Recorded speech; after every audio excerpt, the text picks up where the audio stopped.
C'est beaucoup d'analyse, de discussion, de réflexion, jusqu'à arriver à la décision finale. Dans le Brésil, Ronaldinho, Ronaldo. Il y en a pas mal, mais si je dois en sortir un, Mbappé. Ce bonhomme là, c'est pas Zizou.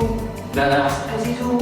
Putain, c'est le truc. Je vais faire le choix du cœur, je dirais Ronny, parce que voilà, il a laissé sur son passage un héritage extraordinaire. Lucas peut jouer ici, peut jouer là, c'est le l'attaquant.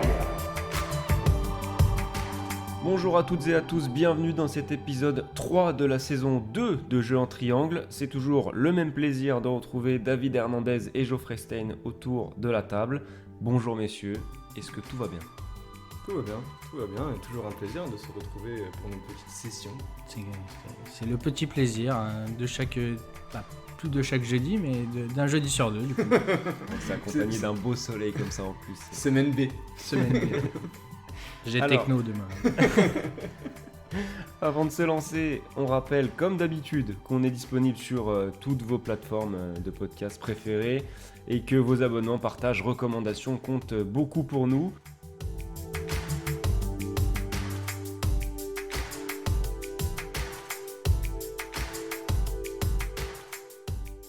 On rentre dans le vif du sujet et aujourd'hui, on se penche sur un poste inédit dans l'histoire de Jeux en Triangle, celui de défenseur latéral. Et pour en parler, quoi de mieux que d'avoir un ancien défenseur comme deuxième invité de ce podcast, monsieur Grégory Pesley, ex-latéral gauche ou défenseur central qui a démarré au PSG avant de passer par de nombreux clubs français dont Rennes, Le Havre, Sochaux, Strasbourg ou encore Nice. Il est aujourd'hui consultant pour beIN Sport où il commente notamment la Serie A et la Ligue des Champions.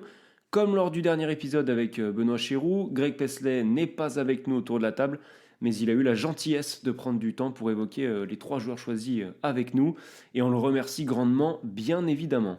On a donc choisi 3 profils offensifs, bien sûr, parce que c'est ce que veut le foot moderne, mais aussi variés. On parle de 3 joueurs du gratin européen qui se sont imposés comme des références à leur poste ces dernières saisons. C'est parti pour un débat autour de Trent Alexander-Arnold, Joao Cancelo et Achraf Hakimi. Oubliez le coupé décalé et autres décalé Guada, on va faire du décalé centré. C'est parti pour l'échauffement.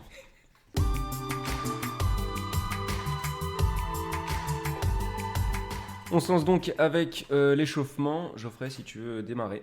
Alors, je vais parler d'Achraf Hakimi.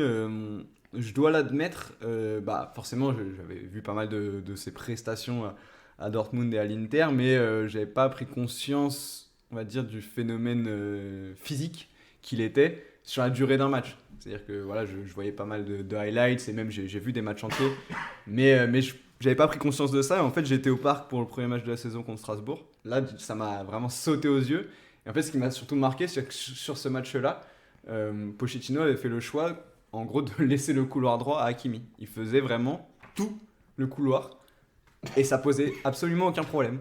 Sa vitesse, sa puissance, enfin, voilà, vraiment toutes les qualités physiques, mais au stade c'était vraiment impressionnant. Et en fait, voilà, j'ai pris vraiment la dimension de ces qualités athlétiques d'Achraf Hakimi à ce moment-là. Ouais, à vitesse réelle, oui, quand tu le vois de tes propres yeux, sincèrement, il est impressionnant. Franchement, avec l'Inter, c'était assez hallucinant. C'était surtout la répétition des efforts à haute intensité qu'il est capable de faire. Même à la 85e, je l'ai vu faire des courses de 60-70 mètres à demander le ballon, alors que la moitié des joueurs étaient cramés, hein. Mais lui, il envoyait, il avait plein de gaz. Alors moi sur Cancelo, bon, on va pas se mentir, Cancelo ça fait pas 5 ans qu'on le considère comme un latéral de référence et peut-être qu'aujourd'hui ça porte à débat d'ailleurs encore, est-ce qu'il est un latéral de référence, on y reviendra. Mais ce qui m'a marqué c'est plusieurs moments de la saison dernière, mais globalement la bascule entre qu'est-ce que c'est que cette erreur de casting de Manchester City et qu'est-ce que c'est que ce crack qui nous fait des trucs de fou, couloir droit, couloir gauche, qui centre, qui marque, qui fait des transversales. J'ai été assez bluffé par ce moment de bascule-là, qui est devenu un élément... Cancelo est devenu un élément indispensable au projet de jeu de Guardiola, avec cette capacité à s'insérer au milieu, à jouer des deux côtés qu'on détaillera après. Mais c'est vraiment cette bascule-là, moi, qui a retenu mon attention chez Cancelo, avec évidemment plein de moments marquants, plein de passes décisives que j'ai beaucoup aimées, mais je ne pourrais pas toutes les détailler. par rapport à notre ami Alexander Arnold, je pourrais parler bien sûr de la manita qu'ils ont infligée à Manchester.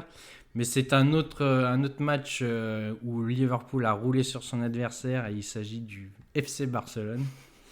Et du coup, pour imager notre latéral, c'est son fameux corner pour Divock Origi qui est joué rapidement. Et plus que le corner, en fait, ça va montrer beaucoup sur la qualité de pied de l'anglais, surtout sur les coups de pied arrêtés, ce qui est rare, on va dire, chez les latéraux. Donc c'est surtout ça qui m'avait montré, et le match en lui-même avec cette remontada des Reds, la Reds montada de Liverpool après le match aller dans un Anfield en feu. Voilà. De très très bons souvenirs sur lesquels on va pouvoir peut-être se pencher plus en détail dans le match. On va faire un match, mon gars. Un match de chez match, on appelle ça. C'est parti pour ce match donc, et on commence avec celui dont on vient de parler, Trent Alexander-Arnold, 23 ans, 1m80, qui n'a pour le moment connu que Liverpool, club avec lequel il a débuté en professionnel en 2016. Et je voudrais d'abord revenir sur ce que tu viens d'évoquer, David, cette qualité de pied. Parce qu'effectivement, c'est un joueur un latéral qu'on voit traverser le terrain pour aller tirer des corners rentrants. Donc il faut quand même que ça vaille le coup pour déséquilibrer un peu ton équipe avec ton arrière gauche qui tire ton arrière droit qui tire un corner à gauche. Voilà, joueur qui tire donc les corners, les coups francs, qui fait des transversales dignes des meilleurs milieux de terrain. Enfin, c'est grosse qualité technique et de pied chez Alexander Arnold. Écoute, j'ai eu la chance de pouvoir le commenter en Ligue des Champions, notamment là, j'avais fait Liverpool-Milan quand il gagne 3-2. Alors, il a des défauts, c'est-à-dire qu'il a tendance à se faire aspirer un petit peu par ses adversaires et ça plonge dans son dos. Donc voilà, il est perfectible, ça reste un jeune joueur, mais par contre, il a une qualité de pied qui est extraordinaire. La qualité de centre qu'il a, elle est phénoménale. Et c'est ce qu'on demande aujourd'hui à ces joueurs de couloir. Ouais, pour moi, c'est de loin le plus complet offensivement. Parce qu'il est vraiment capable de tout faire, parce que c'est aussi un buteur relativement bon, et surtout c'est pas sur des buts qui marquent en finition sur un centre où il aurait plus qu'à la pousser au fond, capable de faire des frappes de loin, grosse qualité par exemple sur les ballons enroulés, en 1 contre 1 avec le gardien il est aussi très fort, très bon aussi pour combiner avec son milieu. Ou son attaquant devant. Par exemple, son duo avec Salah, c'est vraiment intéressant. Grosse complémentarité des deux. Et je trouve que ça montre une autre chose chez Alexander Arnold, c'est son duo avec Salah, c'est sa personnalité. Parce qu'arriver à être d'égal à égal presque dans un duo latéral ailier, quand le joueur qui est devant toi, c'est, on peut dire, un top 5 mondial aujourd'hui, pour pas dire plus, faut avoir cette personnalité-là. Et en fait, Alexander Arnold, dans ce duo, il ne s'écrase pas, quoi. C'est vraiment partie prenante de ce duo. Très intelligent, forcément, avec Salah qui rentre sur son pied gauche. Il a souvent des boulevards sur son côté. J'aime beaucoup cette association et je trouve qu'elle montre beaucoup de ce qu'est Alexander Arnold, vraiment dans cette personnalité, dans cette confiance qu'il a en lui. Ouais, et puis du coup, avec cette relation qu'il a avec Salah, c'est que là, on l'a vu contre Manchester il y a quelques semaines. Tu parlais d'Hakimi qui avait le couloir droit livré pour lui-même. À Liverpool, c'est Salah qui est à droite, mais au final, Salah passe plus de temps à se réaxer. Et Alexander Arnold a un boulevard devant lui. Et on l'a vu je crois que c'est sur le 2e but, où Keita décale Arnold tout seul sur le côté droit. Et lui, il n'a plus qu'à centrer au 2e poteau pour Diogo Jota, qui a juste à pousser le ballon. Et c'est aussi ce qui fait une des forces de Liverpool depuis l'arrivée de Klopp, c'est que l'utilisation des latéraux, parce que ce soit à droite ou à gauche avec Robertson, c'est qu'on joue beaucoup là-dessus, avec des attaquants qui resserrent très axe et 2 latéraux qui ont porte ouverte pour avaler les kilomètres, quoi. Ça me permet de faire un parallèle tout de suite avec Cancelo, c'est que autant Alexander Arnold et donc Robertson que Cancelo, c'est des joueurs pour des latéraux qui ont vraiment une importance énorme dans les projets de jeu des 2 entraîneurs, je trouve, peut-être plus qu'ailleurs. Et donc dans cette capacité à prendre le couloir, il a lui aussi cette capacité à répéter les courses, avec des qualités physiques quand même assez hors normes. Il a joué tous les matchs de Première Ligue de la saison 2019-2020, et la saison dernière, il en manque 2. Donc c'est vraiment un joueur apte à répéter les efforts dans un championnat ultra exigeant, avec un style de jeu ultra exigeant. Et bizarrement, c'est l'aspect physique par contre qui lui a empêché pour l'instant de prendre le pouvoir en sélection. Il a notamment manqué l'Euro sur blessure. Et il a, je crois, 14 sélections pour le moment. Donc c'est pas énorme par rapport à son importance à Liverpool. Il y a une petite concurrence sur le poste en équipe d'Angleterre. Il y a Trippier, il y a Wan-Bissaka, éventuellement Kyle Walker, même si maintenant il joue un peu plus dans l'axe. Et aussi, je pense qu'il paye avec l'équipe d'Angleterre le fait que ça soit moins structuré. C'est moins un système. Parce que pour moi, Alexander-Arnold, c'est vraiment le joueur kloppien par excellence. C'est-à-dire qu'il y a qualité technique et intensité physique. Il y a vraiment ce mélange-là. Un contre-presseur de très grande qualité, parce qu'il arrive vraiment à anticiper des actions. En gros, ces deux latéraux avec Robertson et même un Van Dijk derrière qui pousse tout le monde. On sent que c'est des joueurs qui sont capables d'être très très proches de leur adversaire. Dès que ça presse devant, ils y vont. Et comme on dit, capacité vraiment à répéter les courses. Et au-delà de ça, ce que je trouve intéressant avec Alexander-Arnold, c'est son côté malléable tactiquement. C'est-à-dire qu'en effet, c'est un latéral. Mais moi, ça ne m'étonnerait pas que dans 3-4 ans, il ait une reconversion au milieu de terrain dans un système à la Klopp. Franchement, je pense vraiment capable d'être, peut-être pas un 6, mais plutôt un relayeur très intéressant parce qu'il a vraiment toutes les qualités pour là aujourd'hui. S'il se recentre un petit peu pour jouer à 3. Robertson a moins cette capacité-là, je trouve. Mais Alexander-Arnold, il n'est pas embêté dans les petits espaces. Très bon jeu long, comme on l'a déjà dit. Donc vraiment, c'est un joueur qui est capable d'être très protéiforme, mais ça c'est parfait pour le jeu de Klopp. Oui, pour continuer sur ce que tu dis, on le voit déjà, on commence déjà un peu à le voir. Alors, on revient toujours sur ce match contre Manchester parce que c'est un peu la dernière référence pour Liverpool. Déjà dans ce match, on a vu des latéraux déjà beaucoup moins portés sur l'avant et un Alexander-Arnold déjà un peu plus axial, non pas aux côtés de Van Dijk, mais beaucoup plus aux côtés de Milner avant qu'il sorte et Keita. Mais c'est aussi pas vraiment une, entre guillemets, découverte. Pour ceux qui connaissent un peu Alexander-Arnold, quand il était chez les jeunes, il évoluait déjà à ce poste de milieu de terrain central. Il pourrait s'adapter sans aucun problème, comme l'a fait un Fabinho. Voilà, lui qui a joué latéral droit au milieu, il est extraordinaire. Après, Alexander-Arnold, sincèrement, ce rôle dans le couloir lui va à merveille. S'il joue dans un schéma peut-être en 4-2-3-1, tu le mets dans les 3 un peu plus haut.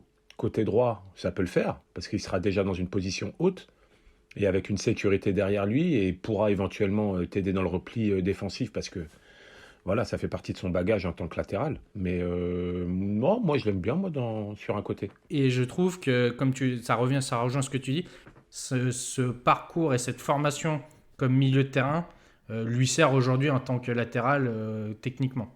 Ouais, et puis ça se retrouve dans ses statistiques, parce que ça c'est... Peut-être qu'on le fera aussi avec Hakimi derrière, c'est un aspect essentiel du joueur, c'est ses stats de passes décisives notamment. Entre les saisons 2018 et 2019 et la 2019-2020, 25 passes décisives en première ligue, 31 toutes compétitions confondues. Et il avait battu le record de passes décisives pour un défenseur sur une saison de première ligue avec 12 puis 13 passes en première ligue. Donc c'est un joueur absolument énorme dans la zone de vérité, mais qui défend aussi très très bien. Tu l'as dit tout à l'heure, contre-pressing, mais je trouve qu'il défend pas si mal aussi quand il est obligé de reculer un petit peu. Il sait vraiment bien se positionner, et puis il a la tonicité sur les premiers appuis aussi pour bien répondre à des joueurs même très rapides. Donc ça en fait un joueur très complet. Il a un peu un défaut de jeunesse, je dirais, sur la concentration et sur le placement de temps en temps. Il y a quelques erreurs là-dessus. Après, voilà, c'est un joueur encore loin d'être façonné complètement. Il a encore le temps pour évoluer là-dessus. Et il sort aussi d'une saison compliquée. Tout Liverpool a vécu une saison 2020-2021 compliquée avec beaucoup de blessures. Cette sortie d'un titre de champion d'Angleterre qui a été un peu difficile à digérer. Il n'a pas réussi à tirer son épingle du jeu dans ce marasme de Liverpool. Par contre là, son début de saison, il est en train de rappeler que c'est un latéral droit de très haut niveau, de niveau européen. Il y a déjà des stats qui sont en hausse vraiment. Et j'ai regardé par exemple sur des stats type passes clés ou pourcentage de passes réussies. Là, il est en sensible hausse par rapport à ce qu'il a l'habitude de faire. Par exemple, sur le pourcentage de passes réussies, c'est la première fois qu'il est au-dessus de 80%. D'habitude, il était autour de 75%. Et là, il a vraiment passé un cap à ce niveau-là. Et vraiment, ça se voit qu'il s'épanouit vraiment là dans ce que fait Liverpool depuis le début de la saison. Et c'est vraiment intéressant, je trouve, cette évolution. Et tu sens qu'il devient de plus en plus précis dans ce qu'il fait, de plus en plus contrôlé. Le jeu est un peu en train de ralentir, on va dire, pour lui. Et vraiment, je suis très intéressé de voir à quel point il va pouvoir évoluer dans les années à venir. Oui, parce qu'il ne faut pas oublier qu'il a que 22-23 ans. Il a entre guillemets que 5 saisons derrière lui. Et il est encore en plein façonnage, en pleine formation du haut niveau. Et c'est surtout sur l'aspect défensif, moi je trouve qu'il doit s'améliorer. Parce qu'en fait, on parle qu'il a subi un peu la baisse de régime de Liverpool. Mais ça peut aussi être peut-être une de ses limites, c'est que quand le collectif général baisse, lui aussi baisse et n'est pas capable d'élever son niveau. J'ai le souvenir que la saison dernière en Ligue des Champions, toutes les équipes adverses passaient de son côté presque, parce que dans son positionnement, dans son placement, il est encore très friable et il doit encore s'améliorer là-dessus, quoi. Ouais, puis il a un petit côté par moment bad boy, alors qui est pas toujours négatif, mais il a un petit côté tête brûlée par moment où il va très souvent aller dans la confrontation, je trouve, très souvent être dans la provocation. Peut-être qu'il peut se disperser un petit peu sur certains moments où justement ça ne tourne pas rond pour Liverpool. C'est très souvent que je l'ai vu aller tête contre tête ou narguer un peu. Enfin voilà, et ça je pense qu'il perd un peu de l'énergie, mais ça va aussi avec la jeunesse, quoi.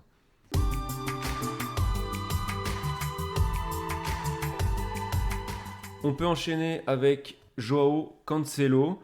Cancelo plus âgé, 27 ans, 1m82. Alors, il a quand même un parcours, un CV qui est assez fourni. Benfica, FC Valence, Inter Milan, Juve et Manchester City depuis 2019. C'est pas le plus connu des défenseurs auxquels on s'intéresse aujourd'hui. Peut-être parce qu'il a mis du temps à être très convaincant, comme j'ai pu l'évoquer dans mon échauffement. Mais c'est un joueur qui vraiment a eu une progression express, ou alors une mise en valeur peut-être express, avec certains choix tactiques de Guardiola depuis la saison dernière.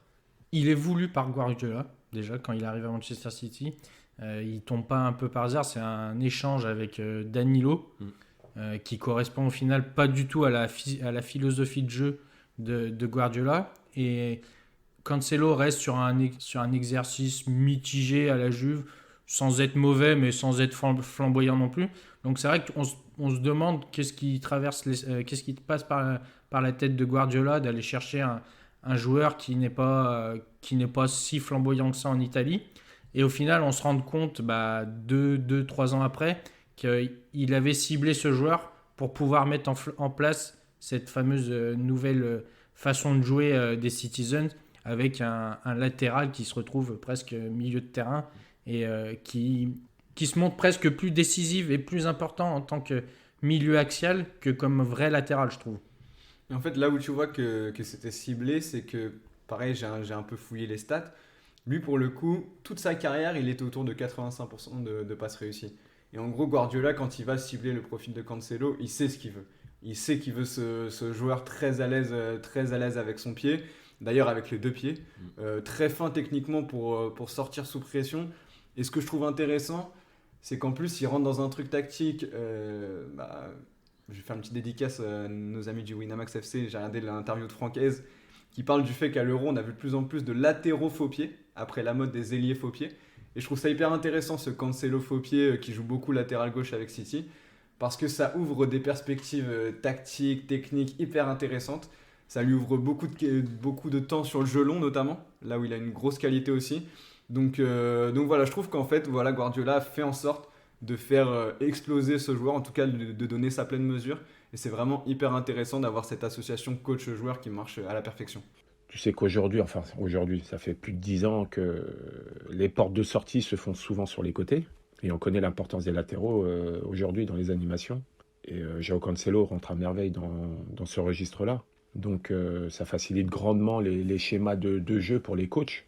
Après, les aptitudes offensives, il les a toujours eues. C'était un joueur déjà spectaculaire à tenter des sombreros, des petits ponts, il avait peur de rien. Perso, j'avais déjà décelé tout ça. Et même quand il était à Valence. Moi, j'aimais beaucoup déjà. À la Juve, il lui est arrivé de jouer aussi latéral gauche. Donc voilà, il rentrait naturellement dans le cœur du jeu pour se remettre sur son pied droit. Donc il y a plein de choses dans son vécu et son parcours qui font qu'aujourd'hui il est peut-être arrivé à maturité pour pouvoir endosser n'importe quel rôle au sein d'une équipe. C'est un défenseur latéral qui ne se met pas en valeur par les qualités du latéral classique. Ce qu'on va retenir effectivement, c'est aussi son pied, enfin ses 2 pieds comme tu le disais, ses passes, ses frappes, ses transversales. Plus ça que des percussions en 1 contre 1 ou des gros débordements le long de la ligne de touche. Effectivement, il reçoit très souvent le ballon en position intérieure et du coup, ça a un petit peu influé sur la manière dont il joue aussi avec le Portugal, même si je n'ai pas la prétention de dire que je regarde tous les matchs du Portugal. Mais on sent vraiment, pour le coup, une nouvelle mode effectivement chez les latéraux et une toute nouvelle manière de faire vivre ce poste-là. Au final, cette position axiale, je trouve aussi, elle lui permet de gommer un peu ces errements défensifs qu'on pouvait voir du côté de la Juve, notamment. C'est pas une référence mondiale en termes de latéraux défensifs. On parlait d'Alexander Arnold tout à l'heure. Cancelo, c'est un peu pareil. C'est vraiment un latéral qui est porté vers l'avant et qui, entre guillemets, le job défensif vient un peu en second plan, quoi. C'est pas celui qui va mettre des pains, tu parlais de Petit Pont, voilà, il est là pour jouer, il a le sang Roga Bonito un peu. Et je trouve que cette position axiale lui permet un peu de gommer ces défauts-là, quoi. Il a progressé dans un sens défensif, c'est qu'il a un sens du sacrifice un petit peu plus développé, je trouve. Enfin, en tout cas, il est un peu plus tacleur et un peu plus à mouiller le short, on va dire. Enfin, à salir le short même plutôt. Après, en première ligue, tu le mouilles souvent quand tu tacles.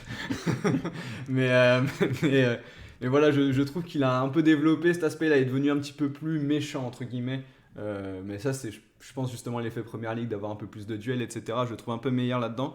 Après, le défaut de ses qualités, c'est que c'est clairement le moins prolifique statistiquement parce que c'est celui qui finalement se projette le moins vers l'avant. Il a aussi pas vraiment de flair, je trouve, pour s'insérer dans la surface dans une phase de finition où la balle serait à l'opposé et lui viendrait fermer le deuxième poteau. Il n'a pas trop ce flair-là. Après, il a une vraie qualité de centre, ce qui est très intéressant, et notamment en rentrant sur son pied droit intérieur, il arrive à trouver des bons centres dans le dos de la défense qui sont vraiment très intéressants, surtout avec ces milieux de City qui viennent très souvent s'insérer dans la surface. C'est vraiment intéressant. Mais voilà, je trouve que, voilà, c'est même pas je trouve, c'est les chiffres qui le montrent. Il a quand même un peu plus de mal à être décisif, mais c'est aussi plus compliqué, voilà, par son profil et parce que le jeu lui demande, en fait. Il est tellement participatif à la construction qu'il ne peut pas être partout dans le système de Guardiola. Alors, ce que je veux quand même souligner pour limite me contredire sur ce que je disais avant sur son jeu intérieur, c'est qu'il fait quand même, il a quelques moments référence dans des rôles de latéral pur ou de joueur de couloir pur, c'est-à-dire qu'il fait une très bonne saison avec l'Inter où il est élu meilleur arrière droit de Serie A, si je ne dis pas de bêtises. Donc là, dans un rôle beaucoup plus classique. Et il y a cette... tactiquement, il n'est pas seulement malléable sur le côté je suis capable de jouer à gauche et plus intérieur, il est aussi capable de jouer plus haut. Avec Valence, il fait je crois qu'il fait une vingtaine de matchs comme milieu droit sur une saison en 2016-2017. Et puis, il s'adapte aussi à des entraîneurs très différents. Il a donc brillé à Valence avec Nuno Espirito Santo, qui prône un jeu un peu plus vertical, peut-être un peu plus défensif aussi, mais aussi avec Guardiola. Donc, c'est quand même des joueurs que vous pouvez, tant dans la philosophie de jeu que dans ce qui lui est demandé en termes de positionnement, qui peut s'adapter à beaucoup, beaucoup de choses différentes. Juste le petit truc que je noterais par rapport à Cancelo en plus, c'est son parcours en sélection qui est un petit peu paradoxal pour l'instant. C'est-à-dire qu'il s'impose au fur et à mesure comme un titulaire, mais à la Coupe du Monde 2018, il est encore remplaçant. Le Final Four de Ligue des Nations, la grande Ligue des Nations maintenant qu'on l'a gagné. il était remplaçant aussi. Là, il rate l'Euro à cause du Covid, qu'il l'a contracté juste avant le début de la compétition. Donc du coup, pas encore de moment référent. Ça va aussi avec un palmarès où il a été champion quasiment partout où il est passé. En tout cas, Benfica, Inter, City... Enfin non, plutôt la Juve. Oui. La Juve et City, donc il est déjà champion dans 3 pays différents. Il manque encore un grand titre, comme il aurait pu avoir en finale de Ligue des Champions la saison dernière. Il manque encore un grand titre pour cimenter vraiment sa place à un très haut niveau européen. On est bon sur Joao Cancelo, on peut passer au Parisien, Achraf Hakimi.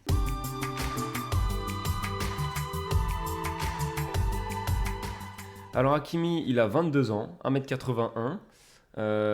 Ça commence du côté du Real Madrid pour lui, le Real qui le prête 2 ans à Dortmund où il va beaucoup se montrer, ensuite une très belle saison à l'Inter avec un titre de Serie A à la clé, puis ce transfert assez retentissant quand même au PSG parce que c'était un gros prix, un gros transfert, l'un des mouvements de l'été. Hakimi, 22 ans, mais j'ai l'impression qu'on entend parler de lui depuis très longtemps déjà en fait, c'est ce qui me marque chez lui.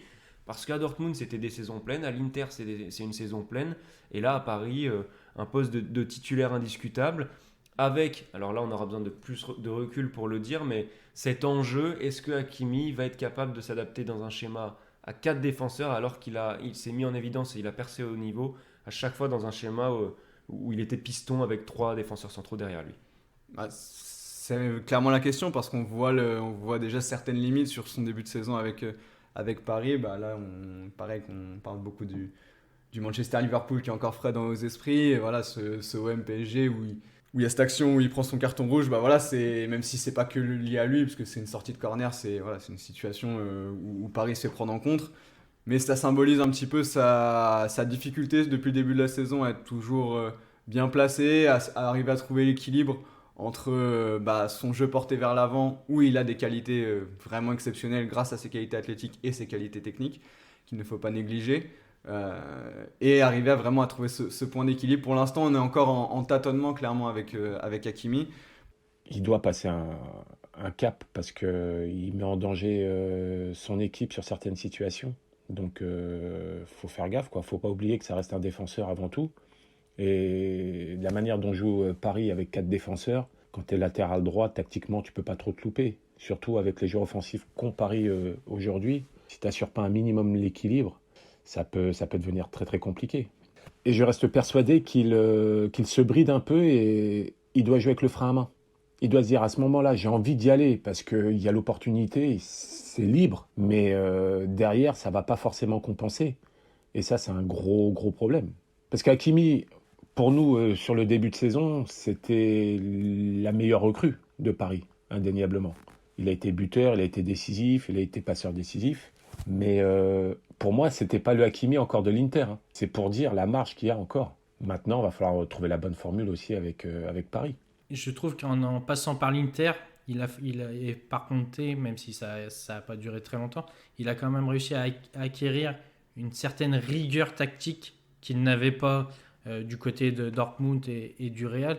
Cette rigueur italienne qui lui permet aujourd'hui, il y a toujours un peu des défauts défensivement, mais qui lui permet d'être un peu plus concentré.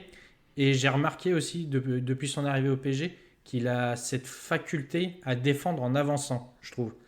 J'ai le souvenir, tu parlais du match de Strasbourg, je crois que c'est le but de Draxler, où au final le but vient d'une récupération en avançant d'Hakimi sur son adversaire direct et qui lui permet ensuite de partir vers l'avant et vers le but de Strasbourg. Et je trouve que c'est une des grosses qualités de Hakimi.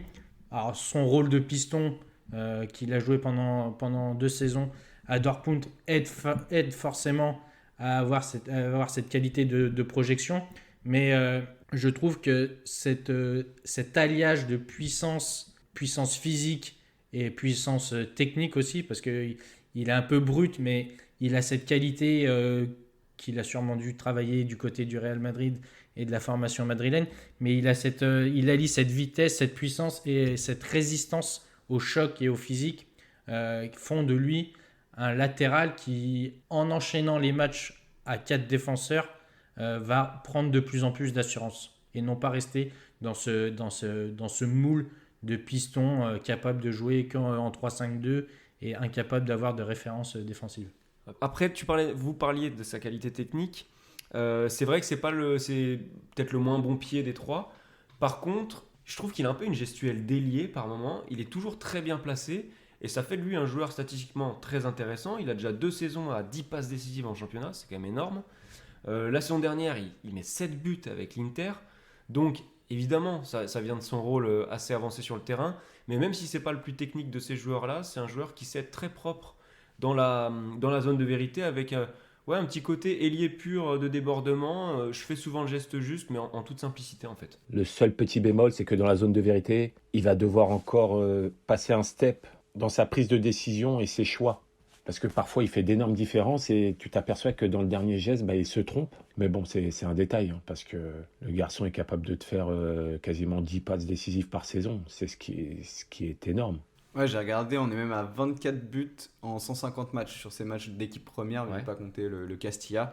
Ça fait un but tous les 6 matchs. Pour un latéral, on est quand même sur des stats très sérieuses. Après, en effet, un peu amplifié par le fait d'avoir beaucoup joué en 3-4-3 ou 3-5-2, ce qui permet d'être plus facilement dans la surface.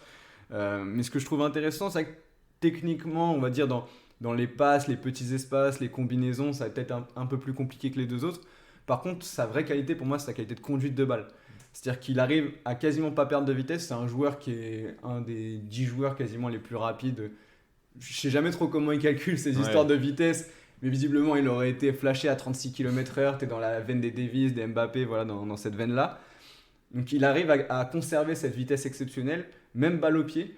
Il y a des exemples à l'Inter, tu as l'impression qu'il joue contre des enfants.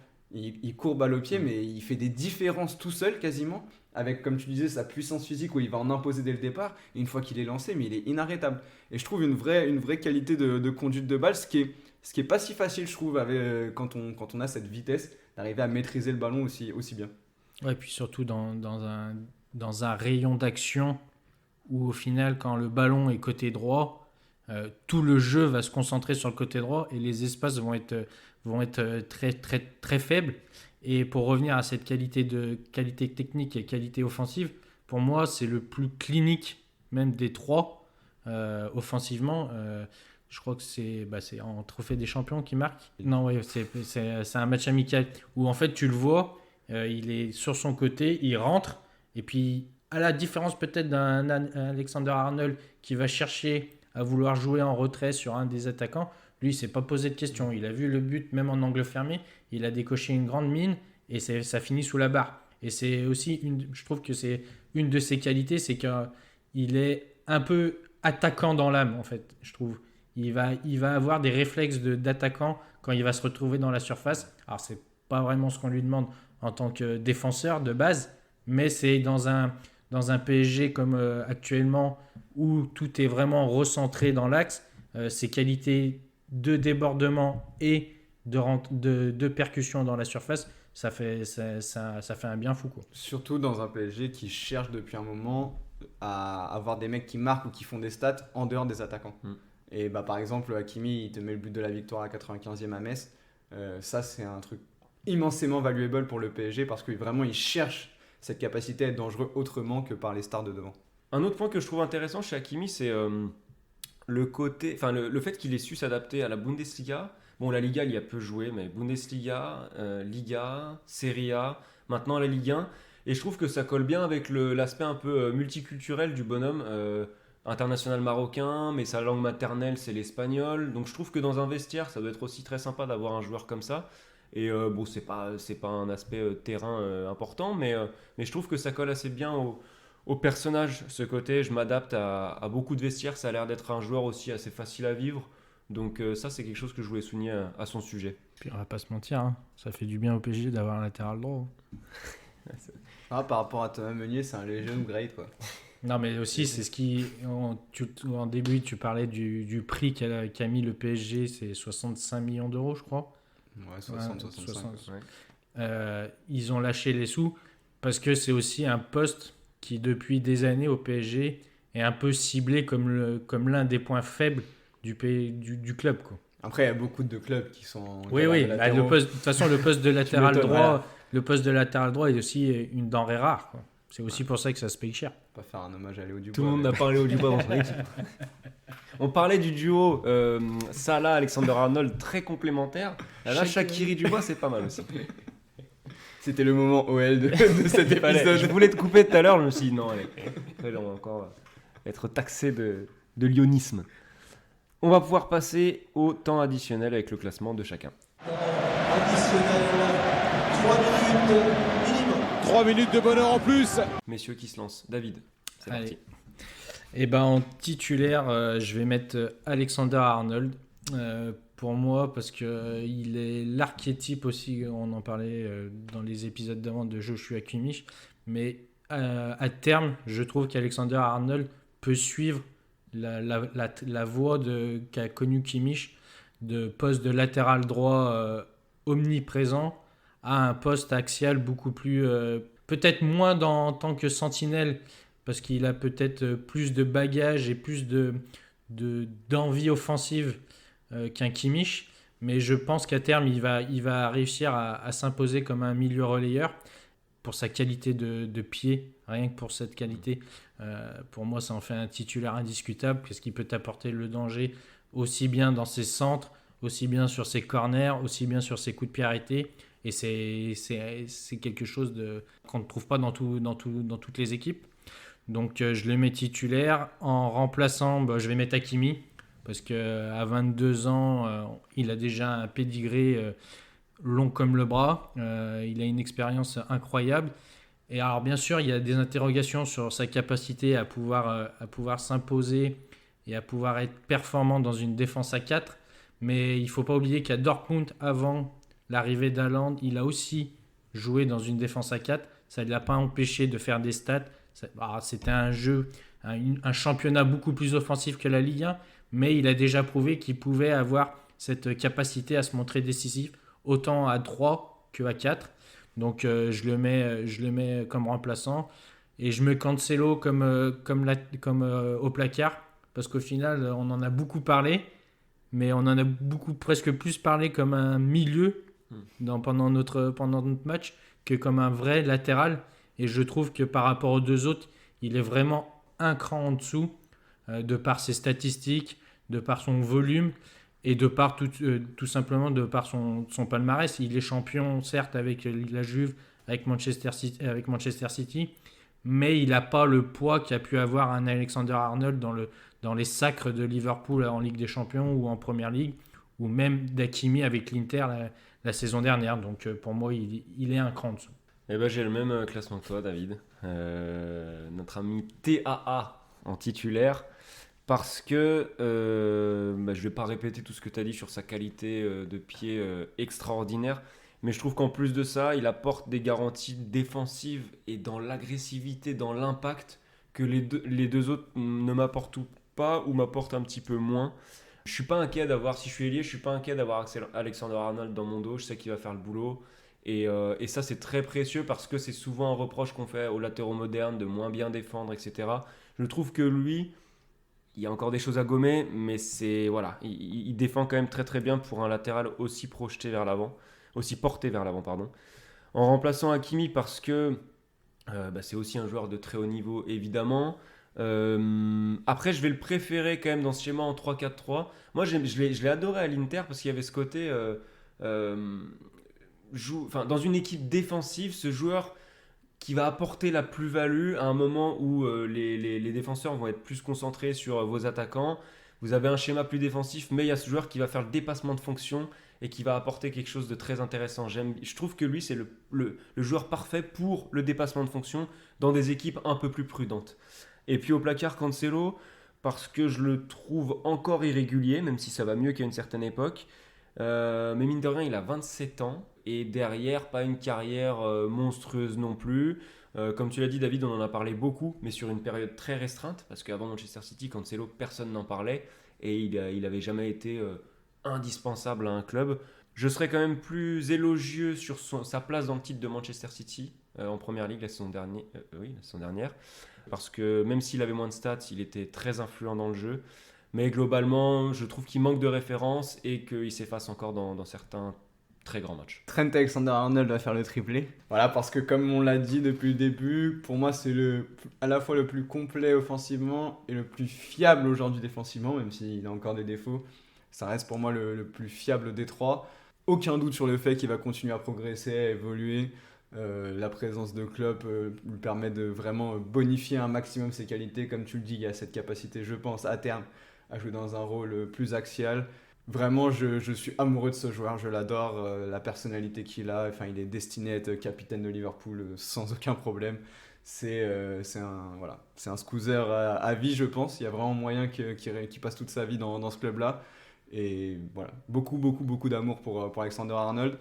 Moi, en remplaçant, je vais prendre Cancelo parce que j'ai beaucoup d'affection pour ces joueurs qui arrivent à à se réinventer, à avoir l'humilité de se dire, après quand c'est Guardiola qui vient de dire les choses, c'est peut-être un peu plus facile d'être humble, mais quand même d'avoir l'humilité de se remettre en question, de se dire, si je veux vraiment passer un cap dans ma carrière, il va falloir que je fasse certains efforts, que je fasse certaines concessions sur ce que je faisais avant.